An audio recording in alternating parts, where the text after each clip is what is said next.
সরকার একটা ভঙ্গুর অর্থনীতি হাতে নিয়ে পথ চলা শুরু করেছে এবং এই পথ চলাতে দলমত নির্বিশেষে সকলের কাছে সহযোগিতা চেয়েছেন। আজকের যে সমস্যা, গ্যাস বলেন আর বিদ্যুৎ বলেন, আমাদের সরকারের সময় কেবল 4 মাস পেরিয়েছে। এই সমস্যা আজকের না, বরং আমাদের সরকার এটা আন্তরিকভাবে কত দ্রুততার সঙ্গে এই সমস্যাটা মোকাবিলা করা যায়, সমাধান করা যায় এবং জাতির সামনে কত তাড়াতাড়ি মানুষকে স্বস্তি দেওয়া যায় জাতির সামনে, সেটা উনি ওয়াদাবদ্ধ। 51 নম্বর নির্বাচনী এলাকা, আত্রাই ও রানীনগর উপজেলা, নওগাঁ 6 আসনের আলোচনায় ভিন্ন মতে সহমত। দর্শক দেশে এবং প্রবাসে যে যেখান থেকে দেখছেন সবাইকে শ্রদ্ধা সহ শুভেচ্ছা। আমরা বিশ্বাস করি ভিন্নমত মানেই বিভাজন নয়, বরং দেশের প্রশ্নে সহমত হওয়াটাই সবচেয়ে বড় দায়িত্ব। আসন থেকে রাষ্ট্র দায়িত্বের সংলাপ আয়োজনে আজ আমাদের সাথে সম্মানিত অতিথি হিসেবে উপস্থিত আছেন জনাব শেখ মোহাম্মদ রেজাউল ইসলাম রেজু, সংসদ সদস্য, নওগাঁ 6। স্বাগতম আপনাকে। আপনাকে ধন্যবাদ। স্টুডিওতে যারা আছেন সবাই এবং দেশ এবং বিদেশ থেকে যারা এই অনুষ্ঠান দেখছেন সবাইকে সালাম ও ধন্যবাদ জানিয়ে শুরু করছি। আসসালামু আলাইকুম। ধন্যবাদ। আমি শুরুতেই কোনো প্রশ্ন করব না, যদি আপনাকে 1 মিনিট বলতে দেওয়া হয় আপনার নিজের মতো করে, আপনি কোন বিষয়টি নিয়ে বলতে চান? 1 মিনিট। এলাকার বিষয়টা তো যে কোনো বিষয় আপনার যেটা মনে হয়। না, আমি ন্যাশনাল বিষয়ে নাই গেলাম, ছোট মানুষ এলাকার বিষয়টি নিয়ে বেশি বলি। আমাদের আত্রা এবং রায়নগর 2 উপজেলা মিলে 51 নওগাঁ 6, সেইখানকার সংসদ সদস্য আমি শেখ মোহাম্মদ রেজাউল ইসলাম রেজু। আমার রাজনৈতিক জীবনে আমার যে চাওয়া পাওয়া এবং ওই অঞ্চলের মানুষের যে চাওয়া পাওয়া, এটার সঙ্গে আমি খুব তৃণমূল থেকে আমি এদের সঙ্গে কাজ করেছি, এদের চাওয়া পাওয়া সঙ্গে আমি শেয়ার করেছি এবং আজকে সংসদ সদস্য হিসাবে ওই এলাকার প্রান্তিক মানুষের যে চাওয়া পাওয়া সেটার সঙ্গে আমি ঐক্যমত পোষণ করে সেই কাজগুলো নিয়ে আমি প্রায়োরিটি বেসিসে 1, 2, 3, প্রথমে যেটা গুরুত্বপূর্ণ তার চেয়ে কম গুরুত্বপূর্ণ, তার চেয়ে কম এইভাবে জিনিসগুলো সাজিয়ে নিয়ে আমি করার চেষ্টা করছি। এবং যদি আপনি আমাকে জিজ্ঞেস করেন তাহলে সেই কাজগুলো কি, দেখেন আমি সেটি পরে জিজ্ঞেস করব, তার আগে আমি প্রশ্নই করতে চাই। এখন বর্তমান দেশের যে সার্বিক পরিস্থিতি বিরাজমান, এর মধ্যে এমন কোনো বিষয় কি আছে যেটাতে আপনার মনে হয় যে এখানে কিছু ভিন্নমত পোষণ করতে চান, যেটি আপনি কোথাও বলতে চাচ্ছেন কিন্তু বলার সুযোগ পাচ্ছেন না, আমাদের অনুষ্ঠানের মাধ্যমে আজকে বলবেন? আমাদের তো বলার জায়গা রয়েছে।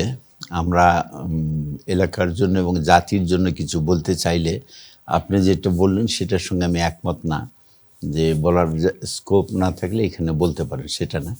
আমরা সংসদে তো 71 বিধিতে আমরা নোটিশ দিয়ে বলছি, 42 বিধিতে বলছি, আমরা অনেক কথাই বলছি, এলাকার কথা বলছি। জাতির সামনে যেগুলো এই মুহূর্তে বড় বড় সমস্যা সেগুলো নিয়ে সংসদে আলোচনা চলছে এবং সংসদ বাংলাদেশের ইতিহাসে এক অনন্য সংসদ আমার দেখা মতে, যেখানে আমাদের সংসদ নেতা এবং প্রধানমন্ত্রী উনি যদি ঢাকায় থাকেন, তো আমিও সত্য কথা বলতে কি ওনার আগে আমি সংসদে যেতে পারি না, উনি আগে যান এবং উনি গিয়ে ওনার প্রশ্ন উত্তর থেকে আরম্ভ করে খুব সুন্দর এবং সুষ্ঠুভাবে সংসদ পরিচালনার জন্য উনি যে ভূমিকা রেখেছেন এবং রাখছেন, উনি আপনারা জানেন যে দেশে আসার পর উনি প্রথমে একটি শব্দ বলেছেন, আই হ্যাভ এ প্ল্যান। এবং সেইটার আমরা আস্তে আস্তে আমরা কেন সারা দেশবাসী লক্ষ্য করছে তার প্ল্যানের কি প্ল্যান। তার প্ল্যান যেগুলো আমরা অতি সম্প্রতি যে নির্বাচন হয়েছে, নির্বাচনের পূর্বে আমরা জাতির সামনে যে কথাগুলো বলেছি, জাতির সামনে আমরা যে ওয়াদাগুলো করেছি, আজকে আমাদের প্রধানমন্ত্রী, মাননীয় প্রধানমন্ত্রী একে একে প্রত্যেকটি ওয়াদা পালন করে যাচ্ছে এবং এক ইতিহাস সৃষ্টিকারী ঘটনা প্রবাহর ভিতর দিয়ে বাংলাদেশ অতিক্রম করছে এবং ধন্যবাদ। তার সঙ্গে আপনার তো প্রায় 6 মাস হয়ে গেছে, জি 6 মাস যাচ্ছে। তো এই 6 মাসের মধ্যে আপনি যে কার্যক্রমের কথাগুলো বললেন, মানে প্রধানমন্ত্রী যে আশ্বাসগুলো দিয়েছে সেগুলো বাস্তবায়নে, এর মধ্যে কি আপনি কোনো ধরনের ভিন্ন মত দেখতে পাচ্ছেন? যে কিছুদিন আগেই শোনা যাচ্ছিল যে গ্যাস নেই, এবং গতকালকেও সম্ভবত একটি প্রতিবেদন এসছে যে গ্যাসের কারণে কিছু ফ্যাক্টরি বন্ধ হয়ে যাচ্ছে। এই ধরনের অনেক ধরনের ভিন্ন মত দেখা যাচ্ছে মানুষের মনে। এই বিষয়টা নিয়ে আপনি কি বলবেন? দেখুন, আমাদের সরকার একটা ভঙ্গুর অর্থনীতি হাতে নিয়ে পথ চলা শুরু করেছে এবং এই পথ চলাতে দলমত নির্বিশেষে সকলের কাছে সহযোগিতা চেয়েছেন। কারণ আজকের যে সমস্যা, গ্যাস বলেন আর বিদ্যুৎ বলেন, আমাদের সরকারের সময় কেবল 4 মাস পেরিয়েছে। এই সমস্যা আজকের না, এটা আপনারা শিক্ষিত মানুষ যেমন বুঝবেন, সারা দেশের মানুষও এটা বুঝে। এটার একদিনের এই সমস্যাটা সৃষ্টি হয়নি, বরং আমাদের সরকার এটা আন্তরিকভাবে কত দ্রুততার সঙ্গে এই সমস্যাটা মোকাবিলা করা যায়, সমাধান করা যায় এবং জাতির সামনে কত তাড়াতাড়ি মানুষকে স্বস্তি দেওয়া যায় জাতির সামনে, সেটা উনি ওয়াদাবদ্ধ। আপনারা ইতিপূর্বে দেখেছেন যে এই তেল সংকট, আপনারা একটা জিনিস না বললেই না, যে আজকে যখন আমাদের উপসাগরীয় যুদ্ধে জড়িয়ে পড়ে আজকে ইরান সহ বিভিন্ন দেশ, আমাদের সরকার কিন্তু তখন সবেমাত্র ক্ষমতা এসছে, কিন্তু উনি এই সমস্যাটা অনুধাবন করতে পেরেছিলেন এবং অনুধাবন করতে পেরেছিলেন বলেই দেশে যে তেলের মজুদ তৈরি করেছিলেন, এটা ইতিহাসে বিরল। এটা আমি উদাহরণসহ আপনাকে বলতে পারি। এটা নিয়ে যখন সংসদে বিরোধী দলেরা অনেক হইচই করছিল এবং এই তেল এবং এই পাম্পের লাইন, গ্যাস এসব নিয়ে, তখন আমাদের সরকার এবং বিরোধী দল মিলে একটি কমিটি হয়েছিল। মাননীয় প্রধানমন্ত্রী প্রস্তাব দিয়েছিলেন যে সমান সমান যে সদস্য নিয়ে এই কমিটি হবে এবং সেই কমিটি হয়েছিল এবং সেই কমিটি আমাদের বিরোধী দলের বন্ধুরা একসঙ্গে কাজ করেছিলেন। তারা সমালোচনা যারা করছিলেন, পরবর্তী সময় কিন্তু তারা সমালোচনা করতে পারেনি এবং তারপরে কয়েকদিনের মধ্যে দেখা গেছে কয়েকদিনের ভিতরে সমস্যার সমাধান হয়েছে। মাননীয় সংসদ সদস্য, আমরা আবার আপনার আসনে ফেরত যাব। আপনার আসনটি বলা হয় যে আত্রাই ও রানীনগর মূলত কৃষি প্রধান এলাকা, কিন্তু যারা প্রবাসে আছেন বা বহিরাগত তারা কিভাবে আপনার আসনকে চিনবেন, বা তাদের আপনার আসনে যদি কেউ আসতে চান কিভাবে আপনি পরিচয় করিয়ে দিবেন আপনার আসনকে? আমাদের আসনটা মূলত কৃষি নির্ভরশীল একটা এলাকা এবং এইখানে আপনারা আমরা জানবেন যে সেই পাকিস্তান সময় থেকে এই বিশেষ করে আত্রা এবং রায়নগর এলাকায় ওইখানে ইস্পাহিনী ইংল্যান্ডের কোম্পানি, আপনার রেলি ব্রাদার্স পাকিস্তানের কোম্পানি, যেখান থেকে পাট আপনার আমাদের দেশে নারায়ণগঞ্জ থেকে পাট এখানে আসার পরে ওখানে পাকা প্রেস আছে, সেইখান থেকে এক্সপোর্ট হয়। আর এই রেলি ব্রাদার্সে পাকিস্তান সময়ে ওইখান থেকে সরাসরি এক্সপোর্ট হতো। এই পাটের এমন একটা এলাকা, আর ওইখানে আগামী দিনের সম্ভাবনা দ্বার উন্মোচিত হবে। আমরা কিছু বিষয় নিয়ে কাজ করছি, যেমন আমাদের আহসানগঞ্জ স্টেশন সে ব্রিটিশ সময় থেকে ওখানে দার্জিলিং মেল দাঁড়াতো। আপনার ভারত থেকে যেসব ট্রেন আমাদের দেশের উপর দিয়ে যেত, তখন আপনার এখানে দার্জিলিং মেল এবং আসাম মেল এই দুইটা ট্রেনের সবচেয়ে গুরুত্ব বহন করতো ওই সময়, এবং এটার নাম আমরা শুনে আসছি দীর্ঘদিন ধরে। সেই ট্রেনগুলো ওখানে দাঁড়াতো একই কারণে যে ওটা কিন্তু একটা স্থলবন্দরের মতন ছিল, নদী বন্দর ছিল এবং একই সঙ্গে রেলে যোগাযোগ আছে। আর শুনলে আপনি খুশি হবেন, আমরা চেষ্টা করছি আমাদের 96-এর গভর্নমেন্টের সময় ওইখানে একটা পরিকল্পনা হয়, সেটা বিএনপির সময়, যে নওগাঁ রায়নগর আত্রাই হয়ে রায়নগরের সঙ্গে একটা সংযোগ সড়ক তৈরি করার জন্য। এটা 96-এর গভর্নমেন্টে আমরা না থাকার জন্য এই পরিকল্পনাটা সম্ভব হয়নি বাস্তবায়ন করা না। কিন্তু 2001-এর গভর্নমেন্টে যখন আসছে তখন আপনারা খোঁজ নেবেন, জানবেন নওগাঁ থেকে সান্তাহার হয়ে একটা আঞ্চলিক মহাসড়ক, যেটা রায়নগর থানা, আপনার আত্রাই থানা, নলডাঙ্গা থানা হয়ে নাটোরে গিয়েছে। এবং এই সড়কটা ডান দিকে রাজশাহী বিভাগীয় শহর, বাম দিকে আপনার ঢাকায় হচ্ছে যোগাযোগ, এবং ঢাকার দূরত্ব কমবে প্রায় 60 কিলোমিটার, এবং সোজা আপনার ওইটা রূপপুর পারমাণবিক কেন্দ্রের সঙ্গে যোগাযোগ স্থাপন করবে। অর্থাৎ ওই রাস্তাটা এতই গুরুত্বপূর্ণ যে এই আঞ্চলিক মহাসড়ক আপনার হিলি বন্দর থেকে শুরু করে এই আত্রাইয়ের উপর দিয়ে, আমার এলাকার উপর দিয়ে এইটা নাটোরে এসে মিলিত হওয়ার পরে ঢাকা, রূপপুর এবং রাজশাহী বিভাগীয় শহরে মিলিত হবে। এইটা আমরা মানে এটা কি আপনাদের পরিকল্পনায় আছে নাকি? আংশিক বাস্তবায়ন হয়েছে, সেই কথাটাই বলছি যে হ্যাঁ 2001-এ আমরা এই কাজটা শুরু করি। কিন্তু যেহেতু বিএনপির সময় এই কালচারটা আমাদের দেশে থেকে কবে যাবে আমি জানি না, তবে এই কালচারটা থাকা উচিত না। যেহেতু বিএনপির প্রকল্প, বিএনপির রাস্তাটা শুরু করেছে, আমরা কাজ করব না, এরকম একটা মানসিকতা নিয়ে প্রায় 23-24 বছর পর আংশিক পাকা কাজ হয়েছে, কালভার্ট হয়েছে। সেটা আমরা 4 লেনে রূপান্তরিত করার জন্য মাননীয় প্রধানমন্ত্রীকে আমরা জানিয়েছি, সংসদে বলেছি, যোগাযোগ মন্ত্রীকে বলেছি, আমরা এটা নিয়ে কাজ করছি। এবং এটি আপনার আসনের একটা সম্ভাবনার কথা আপনি তুলে ধরলেন। এক কথায় আপনার আসনকে আপনি কিভাবে পরিচয় করিয়ে দিবেন?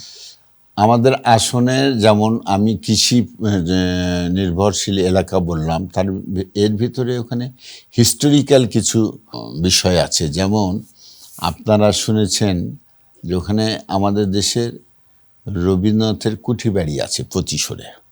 এইখানে জাতীয়ভাবে রবীন্দ্র জয়ন্তী পালন করা হয়। এবং পাশাপাশি আহসানগঞ্জ রেল স্টেশন থেকে 200 গজ দূরে ওখানে মহাত্মা গান্ধী আসতেন। গান্ধীজি এসে তৎকালীন সময়ে ওইখানে মানুষের সুবিধার্থে কিছু কর্মকাণ্ড করেছিলেন, যেটা এখনও ওই সম্পত্তি আছে। এবং বিশেষ করে মহাত্মা গান্ধীর এই আপনার গান্ধীশ্রম আর আপনার প্রতিশোরের রবি ঠাকুর, এটা একটা আমাদের বাংলাদেশের তথা এই উপমহাদেশের একটা বড় মানে জায়গা হিসাবে পরিচিত। আজকে দেশে তো অবশ্যই, দেশের বাহির থেকেও অনেকেই এই প্রতিশোরের রবি ঠাকুরের এই কুঠিবাড়ি দেখতে আসে। সেইখানে আমরা চেষ্টা করছি ওখানে একটা পর্যটন এলাকার মতন। এটা কোন উপজেলার মধ্যে পড়ছে? এটা আত্রাই উপজেলা। আত্রাই উপজেলা। তার মানে এটা আপনার আসলে আসনের একটা সিম্বল হিসেবে আপনি বলতে পারেন। ধন্যবাদ মাননীয় সংসদ সদস্য, আপনি খুব গুরুত্বপূর্ণ একটি বিষয় নিয়ে আপনি কথা বলেছেন। সেটি হলো যে একটি সরকারের বা একটি সময়ের দায়িত্ব যারা থাকেন, তারা যে কাজটা শুরু করেন, পরবর্তীতে যারা দায়িত্বে আসে তারা আসলে সেই কাজটা বন্ধ করে দেয় বা সেটা কন্টিনিউ করে না। এখন আমার প্রশ্ন হলো, এখন আপনার এই আসনে এমন কোনো কাজ কি 5ই আগস্টের আগে কি চলমান ছিল যেটা এখন বন্ধ আছে, অথবা সেটা করার জন্য আপনারা চেষ্টা করছেন? এই ধরনের কোনো প্রজেক্ট আছে আপনার মনে হয়? আমার এলাকায় সত্যিকার অর্থে বলতে গেলে আমি এটা খুব জোর দিয়ে বলতে পারি, 5ই আগস্টের পূর্বে সেই সরকারের দীর্ঘ সময়ে, তখন তো মানুষের তো কোনো জবাবদিহি ছিল না, ভোট হতো না, এটা আপনারা সবাই জানেন। এটা শুধু আপনারা কেন, সারা পৃথিবী জানে। এখন কোনো দায়বদ্ধতা ছিল না। ফলে তারা আমার 2 এলাকায়, আমার 2 থানায় নতুন কোনো প্রকল্প তারা নিয়েছে। এইটা মানে সাবেক সরকারের কেউ বলতে পারবে না যে নতুন একটা প্রকল্প তারা হাতে নিয়েছে, যেটা ধরে কাজ করছে। ওইখানে যা কিছু হয়েছে বিএনপির সময় সে প্রজেক্টটা নেওয়া, তারা মাঝে মাঝে ধোয়া মোছা করেছে, কিন্তু নতুনভাবে কোনো প্রকল্প শুরু করে সেটা যে সমাপ্ত করা, এরকম কোনো ঘটনা নাই তাদের সময়। আমরা আরেকটি প্রশ্নতে যেতে চাই। আপনি যখন নির্বাচনে আসলেন, নির্বাচনের আগে আপনার অঞ্চলের মানুষের উদ্দেশ্যে কোনো প্রতিশ্রুতি আপনি দিয়েছিলেন? দিয়েছিলাম। সেই প্রতিশ্রুতিগুলো যদি আপনি সংখ্যা ধরে বলেন এবং সেগুলোর মধ্যে কোনগুলা বাস্তবায়নের পথে এগোচ্ছেন এবং কোনগুলো বাস্তবায়িত হয়েছে এখন পর্যন্ত। জি, আমি যখন ছোট ছিলাম তখন থেকে শুনে আসছিলাম যে এই আত্রাই রায়নগর সদরে 2টা পৌরসভা হবে। মজার ব্যাপার হলো এই শুনেই আসছি, ছোটবেলায় শুনে এসছেন। আজ পর্যন্ত হয়নি। কিন্তু আমরা এটা নির্বাচনের আগে মানুষের এই চাহিদার প্রতি সম্মান জানিয়ে আমরা বলেছিলাম যে সরকারে গেলে চেষ্টা করব। এবং এটা খুশির সংবাদ যে গত আপনার রবীন্দ্র জয়ন্তীতে আমাদের মাননীয় মহাসচিব মির্জা ফখরুল ইসলাম আলমগীর চিফ গেস্ট ছিলেন। সেখানে আমাদের ভূমিমন্ত্রী গিয়েছিলেন, উনি সহ আমাদের হুইপ রুহুল কুদ্দুস তালুকদার ওখানে গিয়েছিলেন আমাদের ওমর খৈয়ম আপনার সাংস্কৃতিক প্রতিমন্ত্রী। এই 4 জন সহ হাজার হাজার মানুষের উপস্থিতিতে ওইখানকার বাস্তব চাহিদার আলোকে মানুষের যে দাবি তার মুখে উনি ওখানে ঘোষণা দিয়ে আসছেন যে আগামী 1 বছরের ভিতরে 2 উপজেলায় 2টা পৌরসভা হবে। আর একটা মজার বিষয়, ওইখানে সমসপাড়া একটা গ্রোথ সেন্টার, একটা হাট আছে, যেটা মানে যদি কেউ ওইখানে গাড়ি নিয়ে যায় অথবা নদী পার হওয়ার জন্য কোনো ভেহিকেল ইউজ করতে পারে না, তাকে 18 কিলোমিটার ঘুরে আত্রাই হয়ে আবার ওই জায়গায় আসতে হবে পার হতে চাইলে। অর্থাৎ যাইতে 18 কিলোমিটার, আসতে 36 কিলোমিটার ঘুরে আসতে হয়। ওই জায়গাটায় যে বিগত সরকারের দীর্ঘ 17 বছরে প্রতি বছরই শুনতাম যে এই ইয়েতে দেওয়া হবে, এই বছরই এটার ভিত্তিপ্রস্তর স্থাপন করা হবে, সেই ব্রিজটা, সমসপাড়া ব্রিজ। তো সেটা নিয়ে কাজ করছিলাম। মাননীয় মহাসচিব ওই মিটিংয়ে ওইটাও ঘোষণা দিয়ে আসছেন যে ইনশাল্লাহ সমসপাড়া ব্রিজ আমরা আগামী বছরের ভিতরে কাজ শুরু করব। আর একটা একনেক সভা হলে, এটা পাশ হলে আমরা ওটা বাস্তবায়নের লক্ষ্যে পরবর্তী কার্যক্রমে আমরা যেতে পারবো।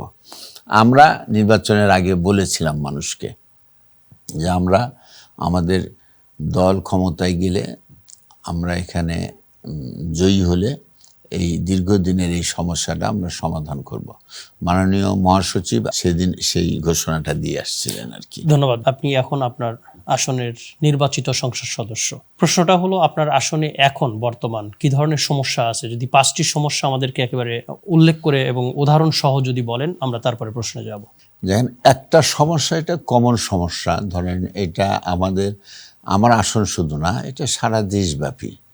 এই মাদকের সমস্যাটা সবচেয়ে বড়। এটা হচ্ছে শুধু আমাদের এলাকা না, সারা দেশব্যাপী। আপনারা ইতিমধ্যেই শুনেছেন এই গত সংসদ অধিবেশনের শেষ হওয়ার 3 দিন আগে আইনটা পাস হয়েছে।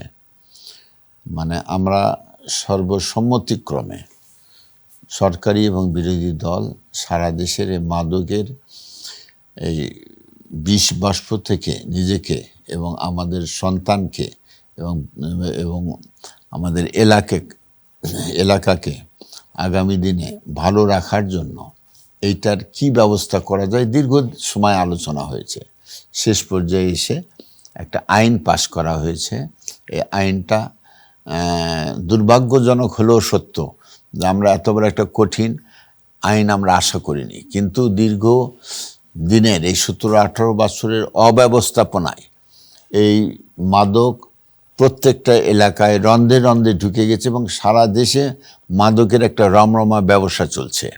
এইখান থেকে কোনোভাবেই মুক্ত করা যাচ্ছে না। এরকম একটা অবস্থায় আইনটা পাশ করতে হয়েছে। এই আইনটা একটা কঠোর শাস্তিদারের বিধান রেখে আইনটা পাশ করা হয়েছে। কিন্তু আপনার কি মনে হয় যে শুধু আইনই যথেষ্ট না? সামাজিক অ্যাওয়ারনেসটা সবচেয়ে বড় কথা, যেটা নিয়ে আমি কাজ করছি। আমি আমার এলাকায় সামাজিক সচেতনতার জন্য মাঝে মাঝে স্কুল, কলেজ এবং প্রত্যেকটা মিটিং সিটিংয়ে আমরা এটা প্রচার করছি, মানুষকে সচেতন করার চেষ্টা করছি এবং এই মাদকের ভয়াবহতা নিয়ে আমরা কাজ করছি। তার সঙ্গে এই আইনটা আমাদের সহযোগিতা হবে, শুধুমাত্র আইন দিয়ে হবে না। ধন্যবাদ। দ্বিতীয় সমস্যাটি বলবেন। আচ্ছা, দ্বিতীয় সমস্যা ওইখানে আমি শুরু করেছিলাম, যেটা আমার থামিয়ে দিয়েছিলেন আপনি, সেই আসনগঞ্জ স্টেশন। Please please. সেই আসনগঞ্জ স্টেশনের সেই দার্জিলিং মেল আর আসাম মেল সব ট্রেন ওখানে দাঁড়াতো ব্রিটিশ সময়ে। ওই স্টেশনটা ছিল সেই সময়ের আত্রা স্টেশন নামে, অর্থাৎ আজকে আসনগঞ্জ স্টেশন যেখানে, তার চেয়ে প্রায় 1 কিলোমিটার মানে উত্তর দিকে আর কি। তো সেইটা নদী, যেহেতু নদীতে তখন ব্রিজ ছিল না, ওই সময়কার তৎকালীন সংসদ সদস্য আবুল কালাম আজাদ, তার বাবা আহসান আলী মোল্লা, ওনার প্রচেষ্টায় ওই স্টেশনটা ওইখান থেকে এখানে শিফট করা হয়েছিল। এই স্টেশনটা আগে হয়েছে নাকি আপনার উপজেলাটা আগে হয়েছে আত্রাই নামে? আমার স্টেশন বহু আগে হয়েছে, স্টেশনের উপজেলা নাম তো ধরেই সেদিনের উপজেলা। গল্প।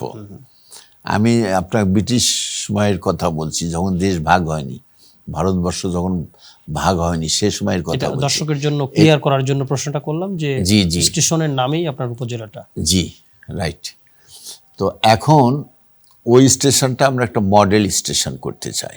এখন একটা সিঙ্গেল প্ল্যাটফর্ম আছে, এখন 1 কিলোমিটার পেছনে আপনার ক্রসিং লাইন আছে। কিন্তু স্টেশনটাই যদি আমরা একটু শিফট করতে পারি, তাহলে ওইখানে একই সঙ্গে আপনার অন্তপক্ষে 4টা 3টা 5টা ট্রেন দাঁড়ানোর মতন অবস্থা একটু পেছনে গেলে হবে, অর্থাৎ পুরাতন স্টেশন বলে আমাদের এলাকা যেটা চিনে আর কি। ধন্যবাদ। তৃতীয় নম্বর সমস্যাটি যদি বলেন। আমাদের আত্রাই থেকে সিংড়া রোড, এটা এই রোডটা প্রশস্তকরণ করলে যেমন নাটোর হয়ে ঢাকায় যাওয়া যাবে, ঠিক একইভাবে সিংড়া হয়ে আপনার ঢাকা যাওয়া সম্ভব। এইটা নিয়ে আমরা কাজ করছি। আমরা প্রত্যেকটা সেক্টরে একটা ভঙ্গুর অবস্থায় থেকে একটা স্বচ্ছ এবং ভালো অবস্থায় নিয়ে মানুষকে একটু স্বস্তি দেওয়ার চেষ্টা করছি। দেখেন, একটা স্বাধীনতার এই 55 বছরে একটা দেশ সঠিক জায়গায় উঠল না। এই দেশের ভিতরে কত কি হয়ে গেছে ইতিমধ্যে। কাউকে না কাউকে দায়িত্ব নিতে হবে। তো এই দেশটাকে আগামী দিনে মানুষকে একটু স্বস্তি দেওয়ার জন্য, গণতন্ত্রের রাস্তায় ফিরিয়ে নিয়ে আসার জন্য এবং মানুষের গণতান্ত্রিক অধিকার প্রতিষ্ঠার জন্য আপনার 1975 সালে যখন পট পরিবর্তন হয়, তখন আমি স্কুলের ছাত্র, কিন্তু মনে আছে 3রা নভেম্বর থেকে 7 নভেম্বর পাল্টা অভ্যুত্থান করেছিল খালেদ মোশাররফ, এবং এই দেশে কেউ বলতে পারতো না যে দেশে কোনো গভর্নমেন্ট আছে। এরকম একটা অবস্থায় সিপাহী জনতার একটা বিপ্লবের মাধ্যমে বন্দী অবস্থায় থেকে আজকের যে প্রধানমন্ত্রী, তার বাবা আপনার শহীদ রাষ্ট্রপতি জিয়াউর রহমান, তাকে সামনে নিয়ে এসে রাষ্ট্রীয় ক্ষমতায় বসায়। ও তখন তো বিএনপি কোনো দল ছিল না, দলের জন্মও ছিল না। এবং শুধুই তার যদি পিছনে যেতে চান, তাহলে দেখবেন অনেকেই স্বাধীনতার দাবিদার, অনেকেই স্বাধীনতার বড় বড় কথা বলে, কিন্তু সেদিন কিন্তু কারো কোনো সাহস ছিল না। সেই দিনের কিন্তু একটা টকবগে যুবক, আমি মেজর জিয়ে বলছি বলেই কিন্তু স্বাধীনতার ঘোষণা দেয়। অনেক লোক ছিল, অনেক বড় বড় নেতা ছিল, কারো কিন্তু ওইটার মানে ওই সাহসটা আসেনি। এরশাদের 9 বছরের একটা স্বৈর শাসকের বিরুদ্ধে মানুষ আন্দোলন সংগ্রাম করে দিশেহারা। সেই সময় আমাদের প্রয়াত প্রধানমন্ত্রী দক্ষিণ এশিয়া শুধু না, আমি মনে করি যে সারা পৃথিবীর মহিলা রাষ্ট্রপ্রধান হিসাবে আজীবন স্বর্ণাক্ষরে লেখা থাকবে সেই বেগম খালেদা জিয়া।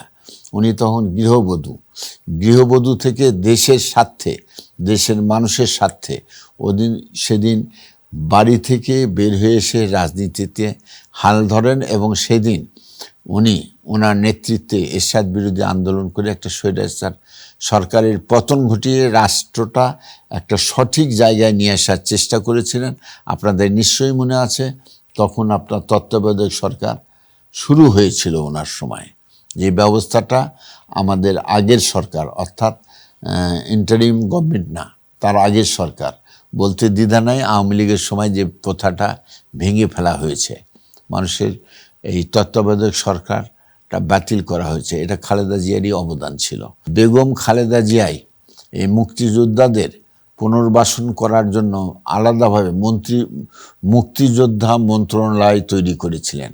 কিন্তু যারা স্বাধীনতার পক্ষের দল বলে দাবি করেন তারা কিন্তু এই মুক্তিযোদ্ধা মন্ত্রণালয় তৈরি করেছিলেন না, কিন্তু বেগম খালেদা জিয়াই কিন্তু করেছিলেন। ঠিক একইভাবে দীর্ঘ খালেদা জিয়ার এই আন্দোলন সংগ্রামের পরে তাকে কারা নির্যাতন ভোগ করতে হয় দীর্ঘ সময় ধরে, সে আওয়ামী লীগ সরকারের সময় উনি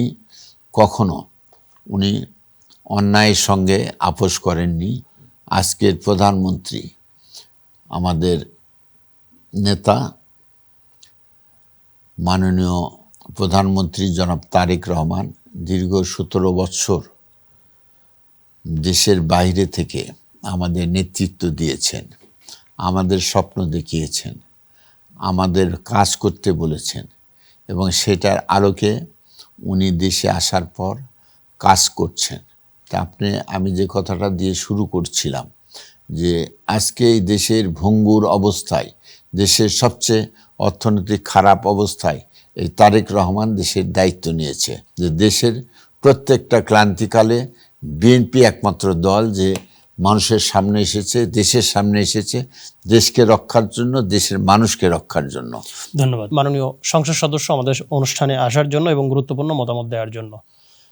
দর্শক, ভিন্নমতে সহমত যে যেখান থেকে দেখলেন, আগামী পর্ব দেখার জন্য সবাইকে আবারও আমন্ত্রণ জানিয়ে আমরা শেষ করছি। সবাই সুস্থ থাকবেন, ভালো থাকবেন।